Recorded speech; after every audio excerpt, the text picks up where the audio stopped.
Or do you want to do roll call? Or do roll call first? Councilmember Schroeder, Here.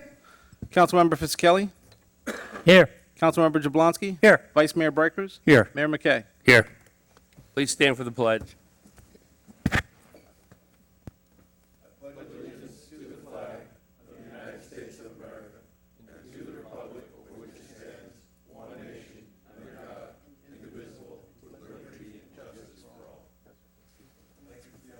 Absolutely.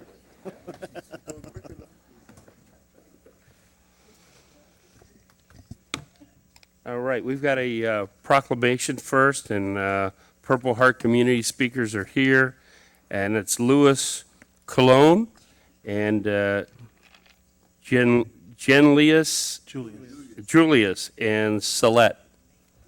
Awesome. So, Russell, if you'd read the proclamation. Sure. This is a proclamation for designating the town as a Purple Heart community. The town of Southwest, whereas the town of Southwest Ranches, Florida, and our community have great admiration and the utmost gratitude for all the men and women who have and are selflessly serving their country and this community in the armed forces. And whereas veterans have paid the high price of freedom by leaving their families and communities and placing themselves in harm's way for the good of all. And whereas the contributions and sacrifices of the men and women who served in the armed forces have been vital in maintaining the freedoms and way of life enjoyed by our citizens. And whereas many men and women in uniform have given their lives while serving in the armed forces. And whereas citizens of our country have received the Purple Heart Medal as a result of being wounded while engaged in combat with an enemy force, construed as a singularly meritorious act of essential service. And whereas the town of Southwest Ranches seeks to remember and recognize veterans who are recipients of the Purple Heart Medal. And whereas the town of Southwest Ranches, Florida, proclaims to be a Purple Heart community, honoring the service and sacrifice of our nation's men and women in uniform, wounded or killed by the enemy while serving to protect our freedoms. Now therefore be it proclaimed by the mayor and town council that the town of Southwest Ranches shall henceforth be recognized as a Purple Heart community in recognition of all Purple Heart Medal recipients. Dated this 9th day of March 2017, Mayor Doug McKay. Awesome. If we could go down and get a picture with them, if that would be okay? They want to say a few words? Yeah. You all want to get up and say something before we come down there? My name is Louis Cologne, and I spoke. I want to thank you for allowing me to speak on December 8th, and you listened to what I had to say. I appreciate it. We as veterans appreciate it. You're saying thank you for your service to the veterans, and now we're saying thank you for your service for doing this for us. We really do appreciate it, and it means a lot to all the veterans, and not only combat, but all veterans aside. Would you tell us a little bit about that bike outside? Oh, that's a 2001 Harley, and what I did was I built it as a tribute. I'm from New York, 40 years in New York, and I built it as a tribute to the events of 9/11. I tried to memorialize all the different departments, police, fire. You had the guys with the boats, what they call the The ferries? yeah, right, Staten Island Ferry. They were taking people off the island, after that happened. I tried to do things. I got all the names of all the police officers that died, all the Port Authority, New York City Police, and all the firefighters. They're on that bike. I ride with them in my heart, and they're with me. And I just try to show people you can't forget, It's a beautiful piece of artwork. I don't know if everybody got a chance to stop and look at it, but Thank you very much. absolutely amazing. Beautiful. I got a Vietnam bike that has 5 grenades and Gatling guns as exhaust. I'll bring that one day. Good. Okay. Good. Would you like to say something? I'm gonna make it short. He has already said most of everything. I just want to say thank you for even having us here, and mostly thank you for the township for making this a Purple Heart Township. It means a lot to us veterans. for the chaplain military order of our Purple Heart, which is the oldest medal that's chartered in Congress. So that's something to be proud of. But I'm definitely proud to be here anytime that the Lord has blessed me to represent my comrades, even the one that has fallen that I know of. I always tell them that I was kept here to keep things going for all veterans. And anything that I can do for the other township here, I appreciate it if you would let us know. Thank you. Great, thank you. Anybody else want to say anything? Huh? That's what we're doing?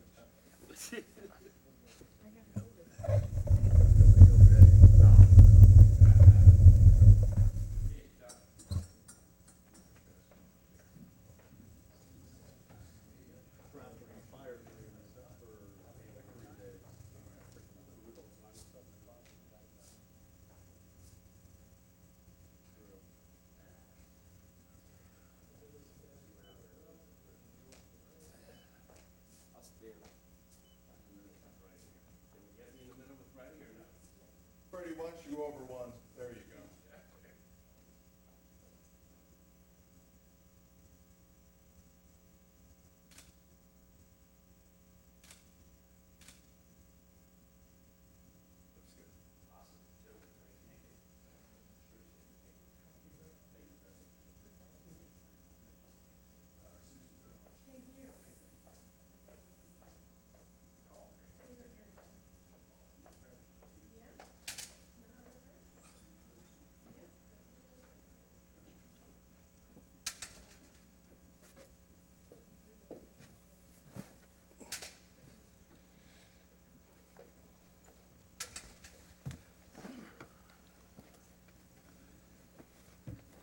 Any of the public that want to speak, make sure you fill out a card. You ready? Go ahead. Public speakers, we have a packed house tonight, Gay Chapels.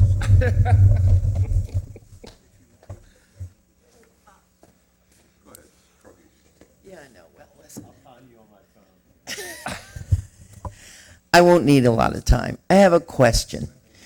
How come we don't have much on this agenda? How come we're meeting and we have the staff here and you people are here?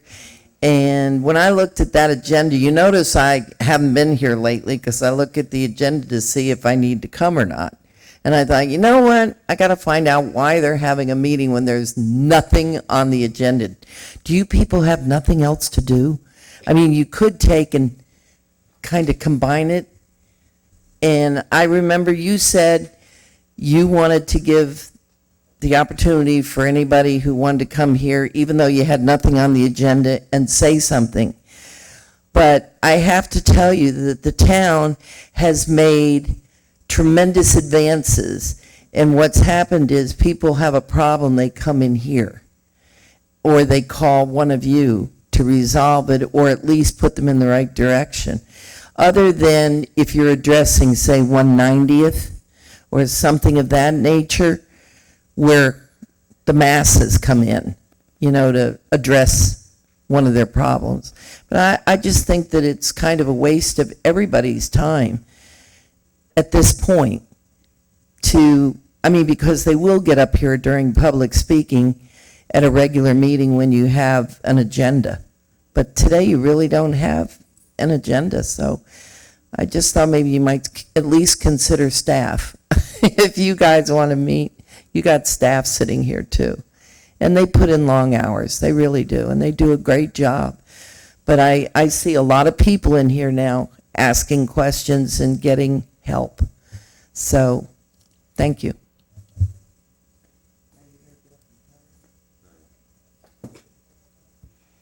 No more public comment? Seeing public comments closed, if nobody else would like to speak.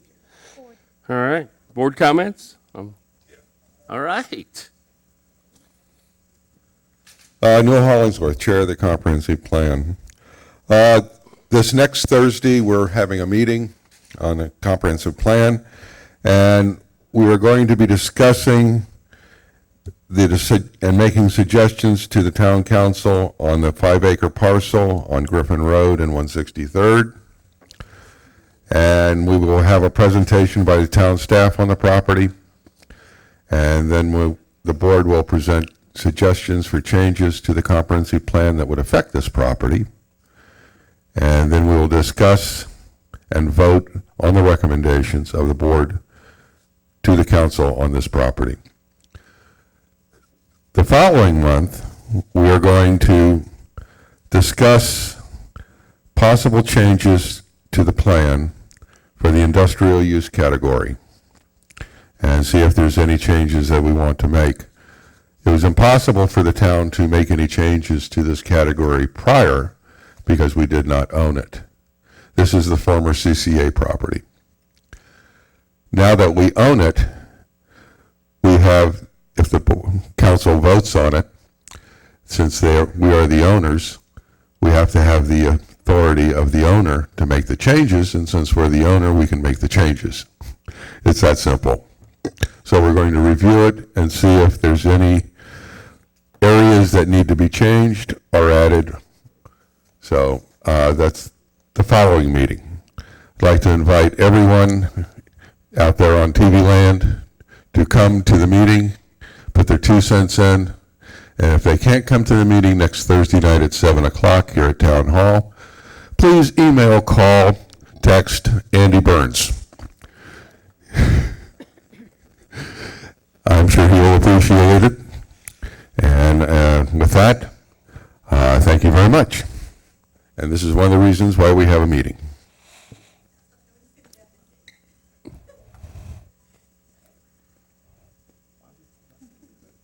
Okay, next Wednesday is the Parks Board meeting? Yeah, I think it's Wednesday. Tuesday, sorry about that. I go to too many meetings. Tuesday, and at that time, we'll be discussing the 5 acres and so on and giving our recommendations at that point. We did have some discussion on it at the last meeting, but at this meeting, we're going to have a presentation and go from there and see what the mood is of the Parks Board. Thank you. Okay. One thing I'd like to double check or clarify, I don't know that the council sent to the comp plan board to review the 25-acre site. Did we? Okay, so I don't know that we want you addressing that at this time. The 25-acre site. CCA site. The CCA site is the industrial use category, part of the comprehensive plan It's within our M4. purview. You may not have sent it to us, but we can discuss it and send recommendations to you. Keith, It's your board. You can tell them yes or no. okay. You're in charge, not them. Steve? No, I didn't know if you had anything. I was looking at you. Regarding that? Yeah. Yeah, no, I mean, we've discussed this at the board in the past, that this was not presented to them as a discussion item, and that they can discuss it and they can make a recommendation, but that does not mean that the council is even going to hear the recommendation. But it's their prerogative. It's a town board. I guess we could dictate to you, don't talk about it. I wouldn't do that. I think the board, we value, your time, your effort, if that's what you want to do and you want to discuss it. But I can tell you that, as I said in the board meeting, that this was not presented to you and that it's highly unlikely that the council will take any action on it at this time. My guess is, myself, is that I think we want to leave all options open at the moment. I don't think we're looking to get it defined right now. So that's kind of what our thought process is moving forward. I think, is that I accurate? think that's accurate. Okay. Yes. All right. Anyhow, Councilman, Dee, would you like to go first? Okay, I will. First, I'd like to say good evening, and I'm glad to see everybody. Freddie, I'm so happy that Sarah is home and doing well. Yes. Yep. That's a good thing. Thank you for the flowers. I'd also like to congratulate Gary Jablonski for another victory and some of the best chili in Southwest Ranches. That's worth it. I bribed the judges. Free chili. And I also agree with Gay Chapels that when the agenda absolutely has nothing on it except for maybe the approval of minutes, that it probably should go to another meeting. I see staff is here, and I know December was excused because of water matters, and Marty's in the back. But it does require a lot of effort, a lot more time. I believe more monies are being spent. And I think if there's nothing on the agenda, we could probably move it to another meeting. Unless it's something that's advertised and we have to be here. Not that I'm trying to get out of any of the meetings, it's a TV spot, you know.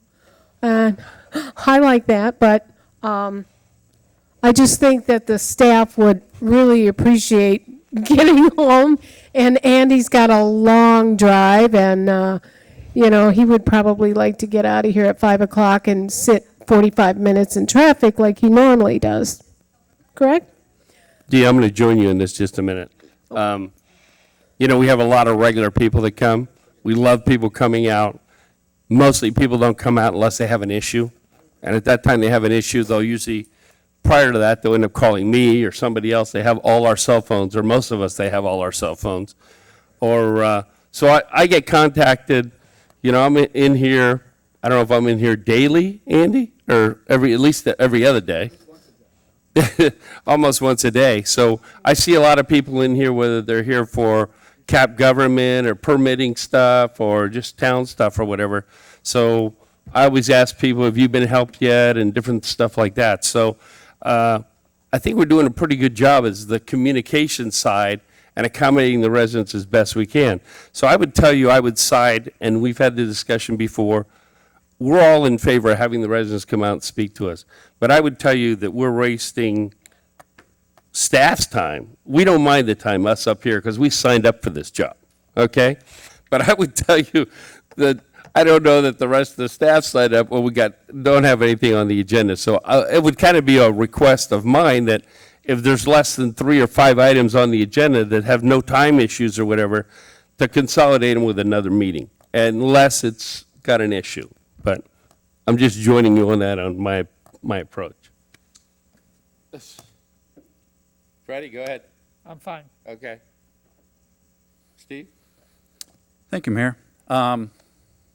Well, it's no secret that I don't agree with that philosophy, but I'll express it one more time.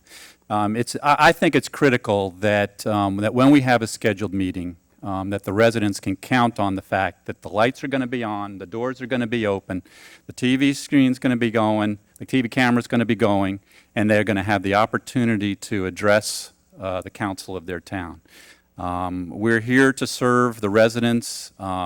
I appreciate that it does take extra effort for the staff to prepare this, that they're here tonight, that it takes extra time, but they also signed up for that. We all signed up for it, and frankly, we're here to serve, and we're here to serve the residents of our town. And this is one way we do it. And, you know, we don't know who's going to walk through that door. It's easy to say for the folks that are normally come in here on a regular basis that they would know that it's not here, but I can't imagine that we would have a Thursday night at 7 o'clock and a resident come up here on a normal council night and look in the window and see the place darkened because we canceled the meeting. That's not what we're about. We're about serving the community, and this is a small price to pay in my book to be able to serve the community. So I strongly support, even if there weren't minutes to approve here, even if we didn't have the presentation, I would still want to have a meeting for the opportunity for the residents to come in and speak, address their council, and address the administration. So, so I have a couple stories to tell. You know, a lot of times we get up here and we give stories based on our experience as being on the council and different things that residents say to us as council members. But tonight I have two stories to tell as a resident, not as a council member. Okay. Story number one. Earlier this year, I got time, right? I got time, so I figured I'd take advantage of it.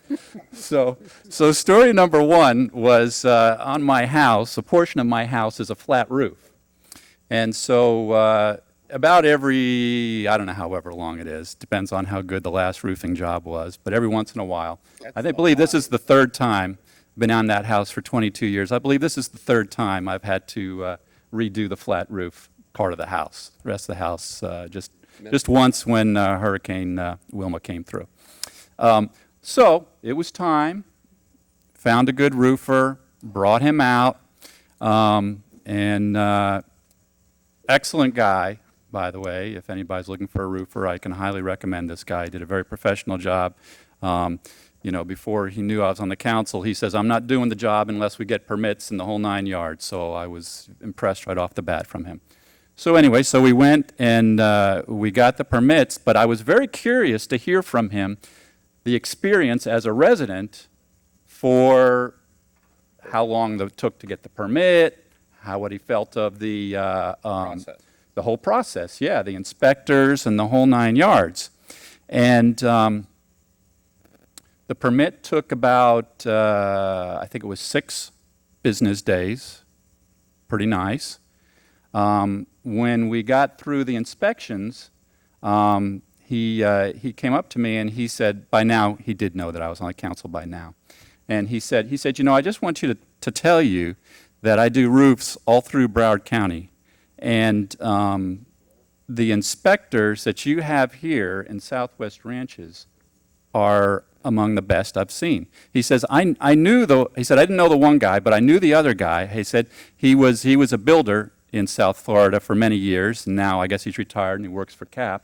And he did a great job. He inspected what he was supposed to inspect and did the whole 9 yards. So I just wanted to, story one, give a kind of a shout out to CAP and kudos. And the whole process went faster than I thought and very professional, very well.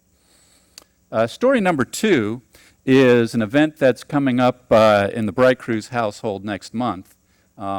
If the place looks a little crowded next month, it's because the Bright Cruz household is having a huge, and I do mean huge, family event in mid-April. So we literally will have hundreds of Bright Cruzes and Williams and everything. Yeah, it's pretty cool.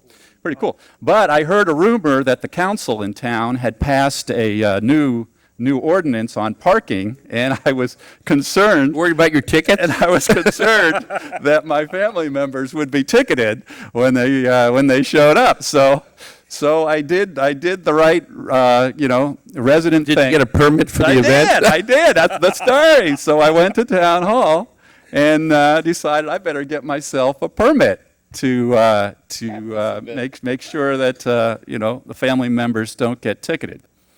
And so, why do I tell those two stories? To waste time? No. Although it may have done that, but I wanted to relay to you the cost of the two permits. Permit number one to do the roof was $108.18. Pretty darn good. Very reasonable. $108.18.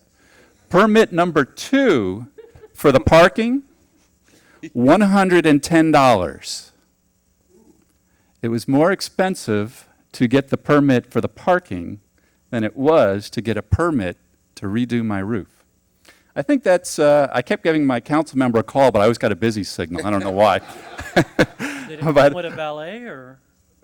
Yeah, do you get valet for the parking? So I do think that the parking fees is something we need to take a look at as a council. I will say this, there's a happy story to the end.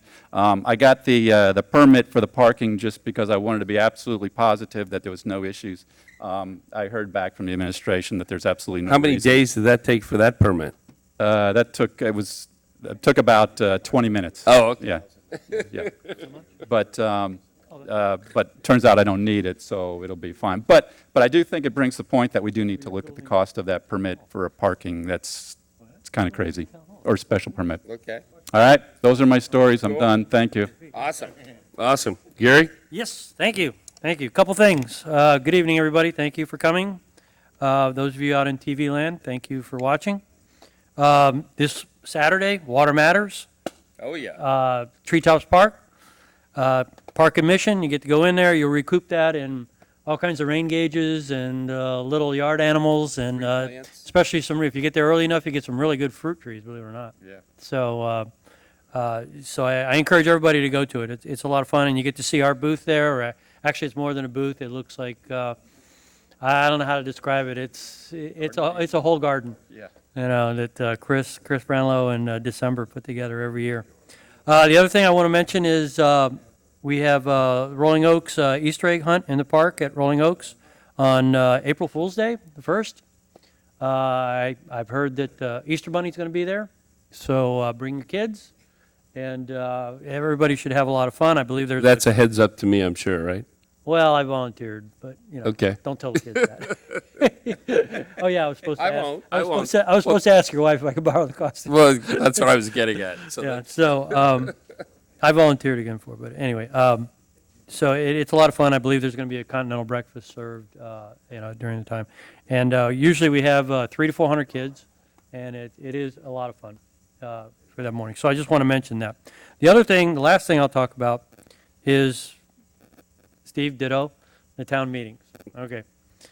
I think the town meetings, regardless of what's on the agenda, is part of our job. We show up here. If somebody doesn't want to come here, they can opt out. I mean, there's no real requirement to get an excused absence. So, on the dais, the staff, they're pretty much geared for it. But the big thing I want to emphasize is that we set the calendar up in advance, like in November, for the entire year. And we do have a series of 3 months where it's just 1 month, November, December, January. And we can always call a special meeting if we need, more meetings, to cover stuff. But I certainly don't want to go back to, because of time constraints or that we only came down to one meeting, what I used to call the Cinderella meetings, where we had to vote on it at 11 or we all turned into pumpkins, that sort of thing. And that's exactly what can happen if you're not careful with a policy like that. Stuff will start stacking up if you go to the one meeting, and then you got a marathon meeting in May, April, June, whatever.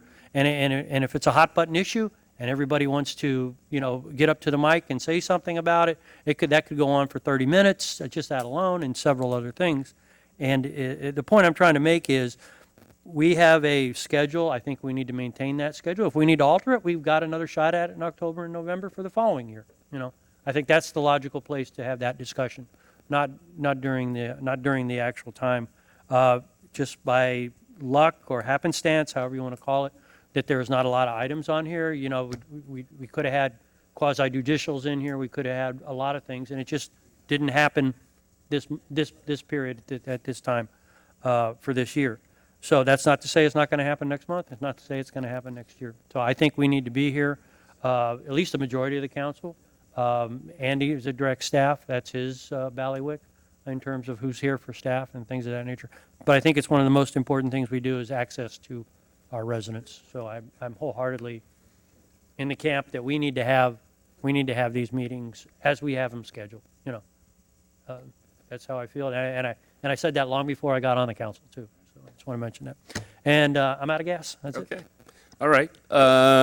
Couple things. Dee and I are going to ride in the Cooper City Founders Parade this weekend in Cooper City, so that's going to be an exciting little thing to do.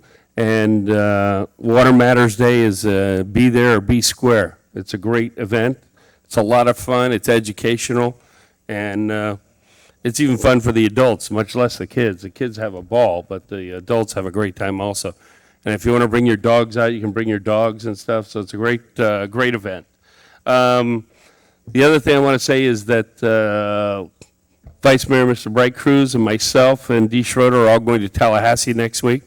So we plan to hit on all the hot button items. Don't want to mention them here right off the top of our head, but we will be working behind the scenes to fix issues that are close to our heart and current issues that have come up in town. So we will be pounding the pavement and seeing who we need to and pleading our cause in cases, asking for money and thanking for money. So, but other than that, I don't think I've got much else. So we'll go on. Andy, you're up. Don't forget that Astor's going to tag along with us too, so he's going to be a big help. Oh, one thing I want to mention that I forgot I should have mentioned first. Sarah Fizzicelli was in the hospital. She's home and much better. And so I want to say congrats, thank you, and I'm glad she's feeling better. Thanks for the flowers. So, Andy? Keith, you're up next. Sorry, we were That's all right. discussing a very important life safety issue that surprised me. Everyone, check your gas before you leave your house every single time you leave. All right, after listening to Vice Mayor, I have an interesting story to tell you. My permit was like $30,000. So I guess you have a bigger roof. yeah, I guess it's all who you know. No, one thing Russell remarked when you said that, so I just wanted to say it publicly, is we worked really hard with CAP to get their permit fees in line. So I'm glad to hear that that went so far to make a reasonable price for a minor roofing repair. What Russell did comment is that although we went through that exercise a couple of months ago, we have not yet done that same exercise on the town's own fees. Yep. So you bring up a good point that is something that all of us should revisit now that we worked on the CAP side to work on the town side as well. So I just wanted to mention that. In regards to legal news that's going on, we to all of our surprise, won the summary judgment against Pembroke Pines. Okay, so which I came here a couple months ago and I said to you, the mayor, Councilmember Schroeder were there. It was a tough argument. We didn't know how we were going to do. The judge found for the town in all aspects of their motion, so which was very good. But what does that mean? That means that we're heading to trial. Okay. So that means that I had to get my insurance carrier involved to tell him that we're going to trial. And with that came my standard CYA letter to the town saying that this is a very tough case. It's a very tough case. There's no guarantee of success. There's absolutely no guarantee of success. So I drafted the letter, sent it to Andy, which is a requirement that we do before heading into any trial. I recommend to every client, including the town or any others, that juries, you never know what they're going to do. Judges during trial, you never know what they're going to do. So you should always explore possibilities of settlement if they should ever come up. That being said, after I sent the what I call a CYA letter, that's the legal terminology for that. After the CYA letter, I reached out to Pembroke Pines, and we did what's called a notice of scheduling for the trial, which looks like to be in November of this year. And there was a provision in that required mediation. So we reached out to Pines and say there's a requirement for mediation. They filed a notice with the court saying we've already mediated, we're not talking, we're going to trial. Whoa. So while I would tell you that I would explore any ability to settlement, unfortunately, I don't know if there's going to be another opportunity because of their filing of their notice saying that they're dispensing with the ability to mediate further, that they just want to try this case. The hardest part about this case has always been the hardest part about this case is that the federal government refuses to testify. And not only refuses, they obtained a judicial order saying that they were not going to testify. So the only document we have that the federal government issued, and it's a very important document, is an affidavit from the director of ICE. Okay, and I'll tell you how this is all interesting, and only because we have unlimited time tonight that I'm even going to get into the legal specifics here, because it's really neat when you think about it. The town sues ICE under what's called the 2E regulation, which means that we sued them so that the federal government could determine whether or not they could testify in our matter, because we believe their testimony to be vitally important, to be before a jury and said this is what really happened. Pines jumped on the bandwagon, sued ICE also, okay, and said we want them to testify too because we're going to prove to you that what you're saying is incorrect. Okay, fine. So we both had litigations against ICE. Our litigation went to the end, which is very quickly. This isn't like a costly litigation. It's a judge looking at the pleadings and making an instant decision. The judge looked at it and said, no, you're not getting the director of ICE to come to Southwest Ranches to testify. That's never going to happen. And they denied it. We filed an immediate appeal, which is just a document saying we appeal. And that was denied, I think, quicker than we submitted it to the court. Pines, rather than getting denied, and by the way, 99.99% of the time you get denied. You know, there's this massive shield up on the federal government that only the president can really wave. We don't think we haven't tried.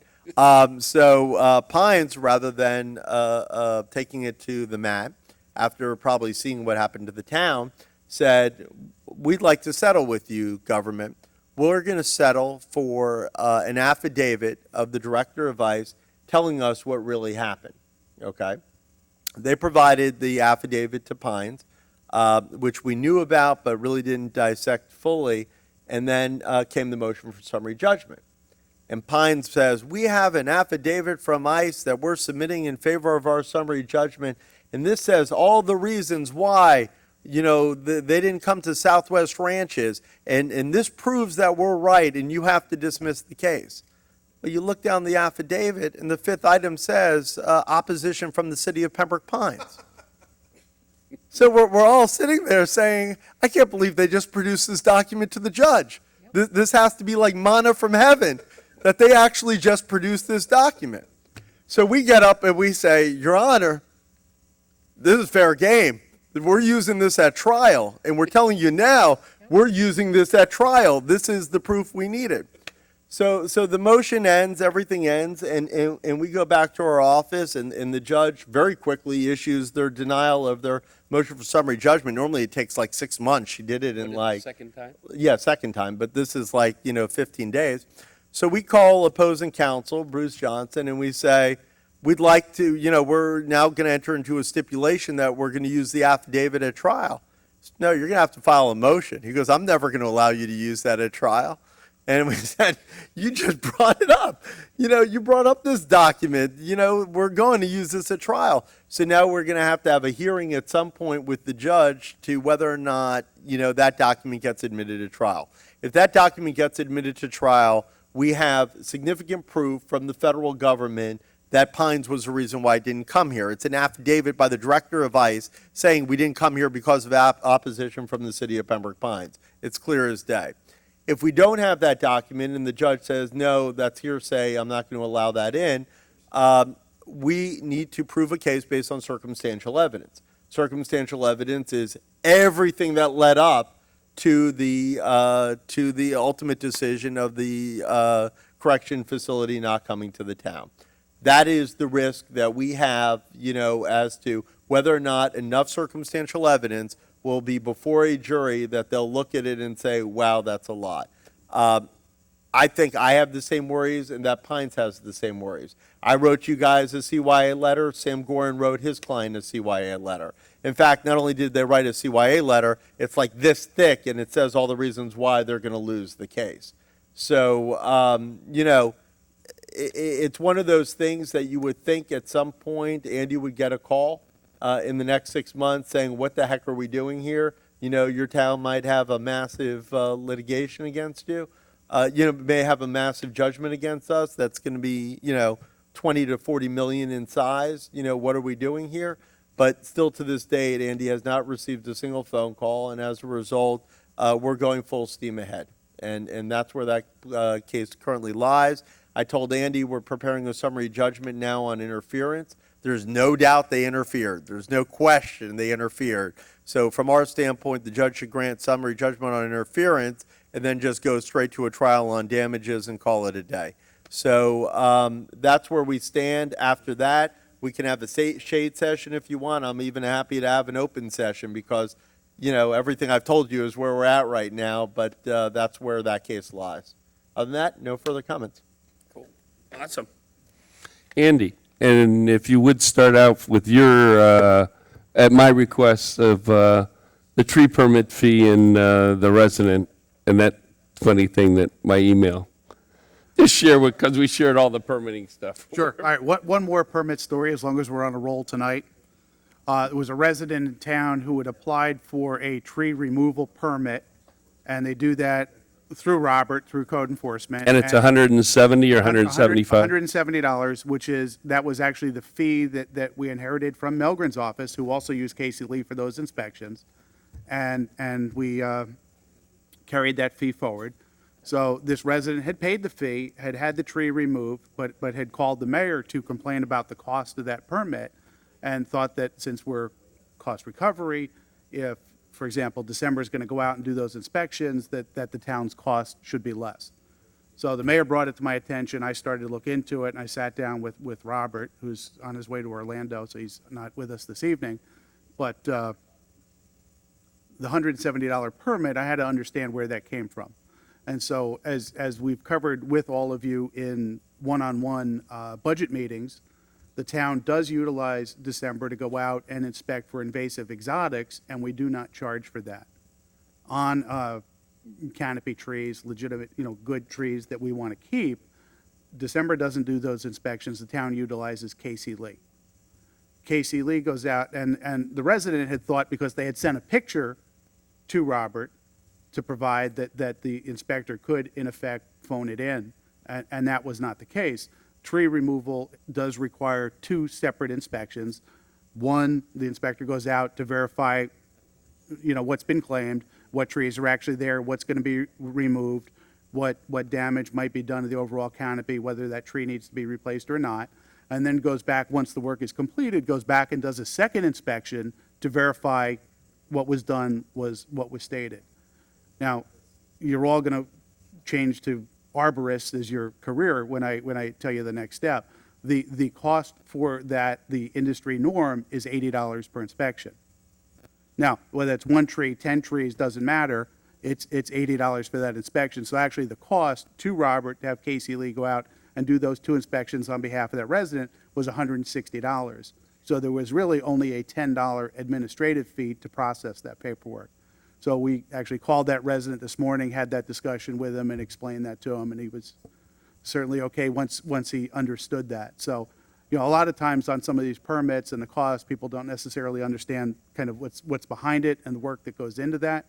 We'll take a look at that special event permit and see what additional processing and inspecting is involved in that. But I will say on that, the initial permit is $110. For people who pull additional permits going forward, once some of that background work is done, additional permits are only $35. So if this was your second one, Vice Mayor, it would have been $35. Can I We will take a chime in look here? at that, though. Andy, I just want to state for the record that there's, I believe it's 5 or 6 species that require no permit removal by the town. The invasive exotics, Bischopia is one of them, the acacia, curly leaf acacia tree, and Florida holly, Brazilian pepper, I just want to make sure that's on the record, that Yeah. you don't need the Yeah. permit to remove You those. can't- Still have to Councilmember- call it in. No, you don't Yeah, have to if call a it in. resident has Do not have invasive to call it in. exotics that are on that list, well, they don't need to. We recommend that they do let us know so that we can do that inspection, and we don't charge for that. We do utilize December for those inspections. We do not charge for that. That's really just to protect them, that what they took out is exactly that. But that's at their But it's not- election. That's correct, not correct. required. You can cut a holly bush down without talking to anybody. Right. You're allowed. So I just want to make sure everybody understands that. All right.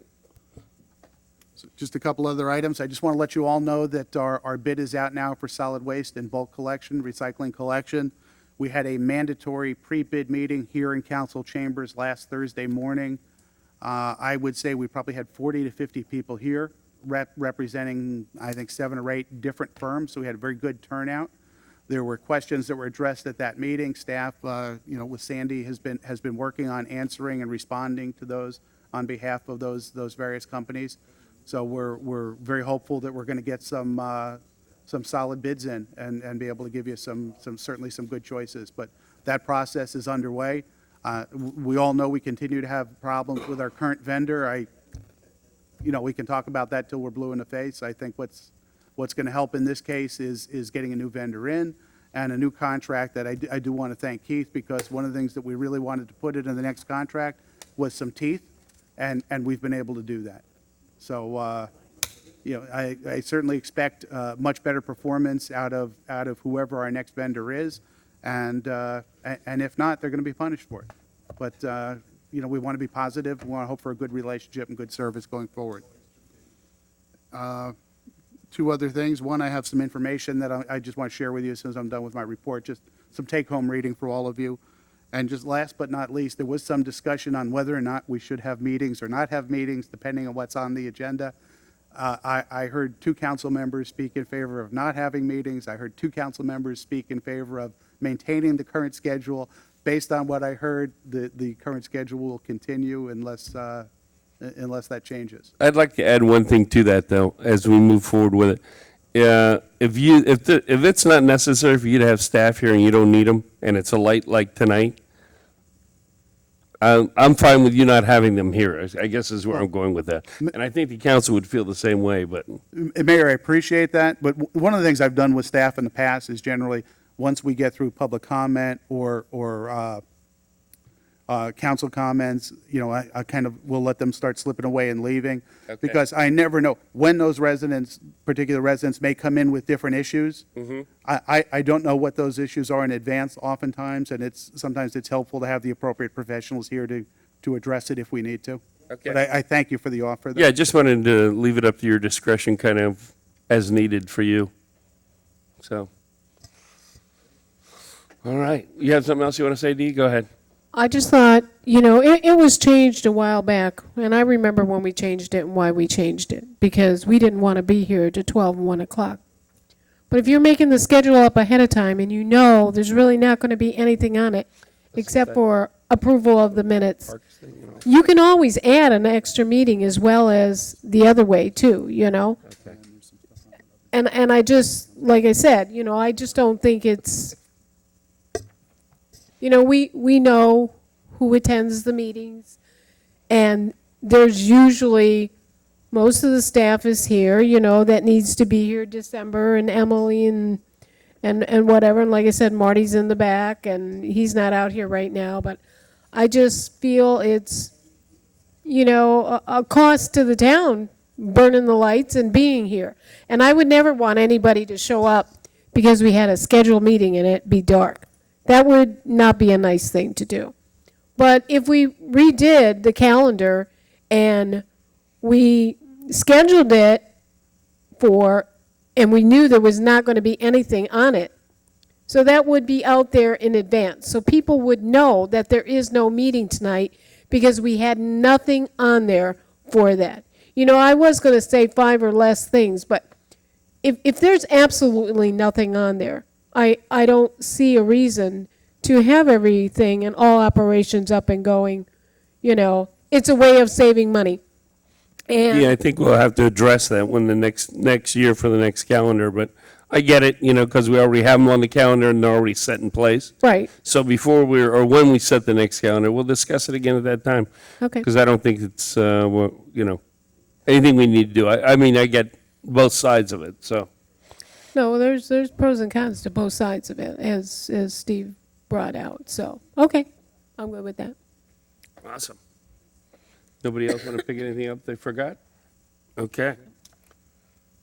Russell, the minutes? We just said we got to approve these minutes? How about any public comment on our minutes? All right, come on up. You guys don't care we do a motion in a second first, doesn't really matter, I And don't I'll just think. give you my 2 cents on the meetings. Yeah, And sure. I know, because if they are scheduled, you schedule them at the beginning of the year, so everyone knows when they are and you can plan whatever. You don't really know thank God, nothing right now is going on, but you don't know a year in advance that something isn't going to come up. And you also do get a lot of valuable information a lot of time, just even if there's not anything on the agenda, but getting all of your reports. my 2 cents. Well, this is the only time we get to discuss anything town-related, Well, so. that's what, right, so Yeah. it's this, otherwise you end up with too much to talk about when you have to consolidate your meetings.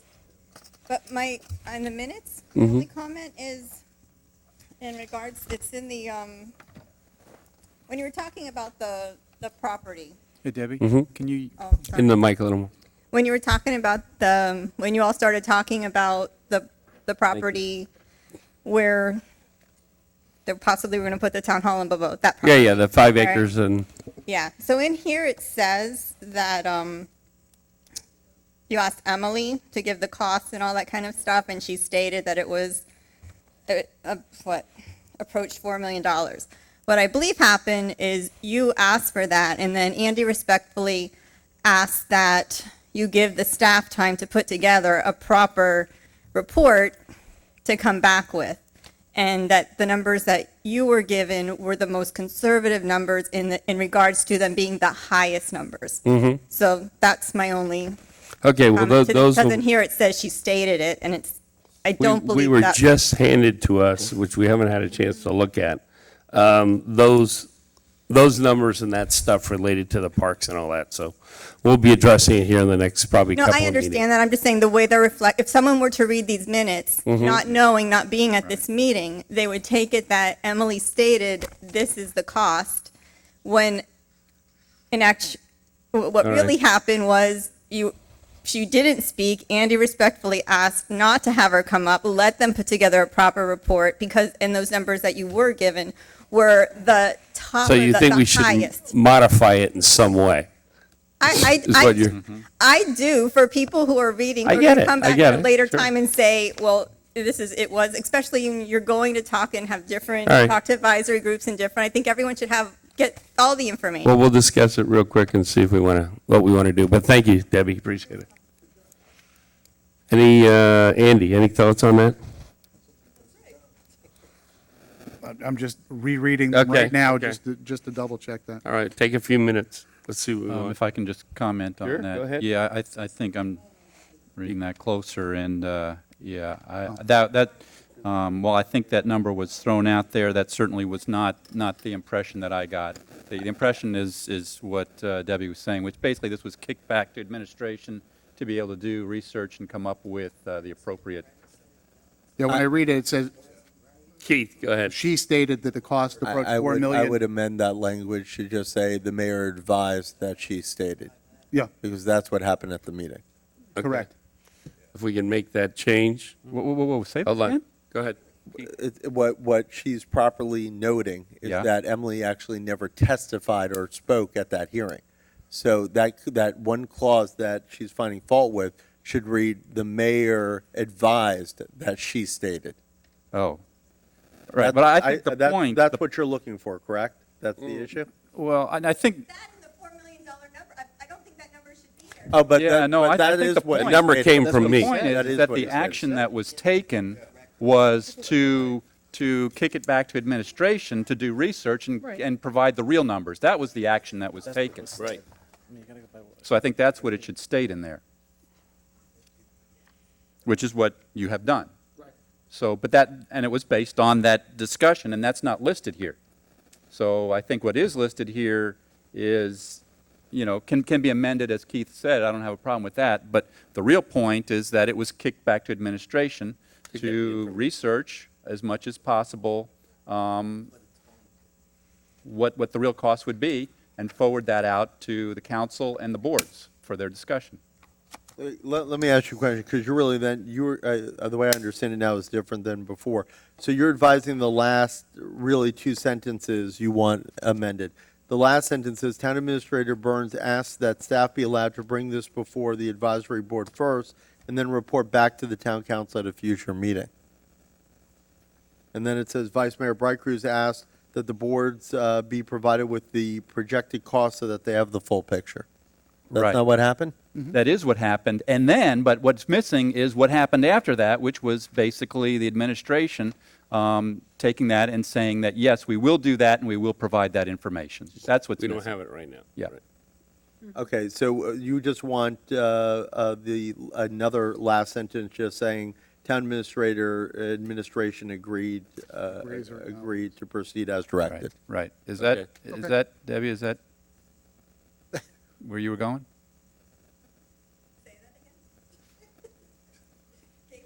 Sorry to interrupt the conversation back there. You know, we were going to put a glass room back in that corner over there. After Can we council, get the Hold on, TV hold on. camera on that? Hold on, Keith is trying to get it out here. after the vice mayor's comments on what he wanted to do, which was Vice Mayor Bright Cruz asked that the boards be provided with the projected costs so that they would have the full picture. And then we're going to add a sentence that says, town administration agreed to proceed as directed. To me, that's what, And then just write that in what you said before. and then. Yeah, we added that in Yep. already. So if there's a motion to approve as amended, we can. I'll make a motion to approve as amended. Second. Excuse me. type up. Gotta get my sheet. You got an extra clip? Councilmember Schroeder, Yes. Councilmember Fisickelli, Yes. Councilmember Jablonski. Yes. Vice Mayor Bright Cruz. Yes. Mayor McKay. Yes.